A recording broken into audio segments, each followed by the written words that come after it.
3 yil bo'lgan o'tiribdi lavozimda, 3 yil investitsiya bo'yicha o'rin bo'lsa, nima qildik 3 yilda deyapman. Hech vaqt qilmadik. Vaholanki oyligini olyapti. Kelajakda sharoitlar qilib bergan hukumat qizimiz mashinasi bor, uylari bor, hamma yo'q bor. Yegan oldi, yemagani ketdi. Xohlagan davlatga borishi mumkin davlat hisobidan.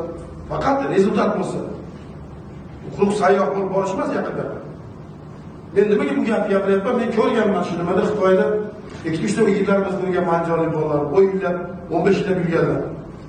Ashlar hozir menga Xitoydagi vakilim bo'lib yurishibdi. U investitsiya o'rinbosar bo'lib, mana bir so'mlik jamiyatga, yurtga, anjomga foydasi tegmaydigan olim bo'lib turganlar bor. Bir so'mlik foydasi yo'q, lekin u davlatda turib, Andijon uchun investorlarni shunday jalb berayotgan yigitlar bor. Anchaga javob berayotgan bolalar bor. Qobiliyati ham bor. Muomala madaniyati ham bor. Tilni ham biladi. Davlatlarni ham biladi.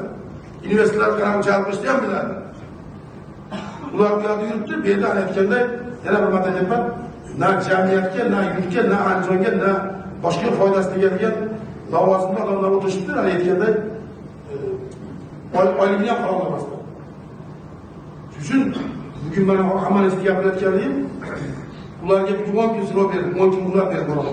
Hammasi. Qaysi tadbirkor, misol uchun men 5 million dollar pul olib, 500 ta odam ishlariga fabrika qilaman, yo bunday qilaman degan loyihalar bo'lsa, shu daqa tadbirkorlar topib, banklarga jalb qilib, shu kreditni olib, ham ish o'rin qilish, ham manatga kreditni o'zlashtirish, ham yangi tadbirkorlik subyektlarini tashkil qilish bo'yicha imkoniyatimiz bor. Men aytyapman, ularga savol beryapman. Xo'p, sen chet davlatga chiqib, investor bilan gaplasha olmasang, investor olib kela olmasang, hech bo'lmasa deyapman, o'zingning tumaningda, shaharingda shunaqa loyiha qilaman, tadbirkorlik qilaman deb plan qilib, g'oya qilib, biznes reja qilib ko'tarib yurganlarni topib, bankga ro'para qilmaysanmi?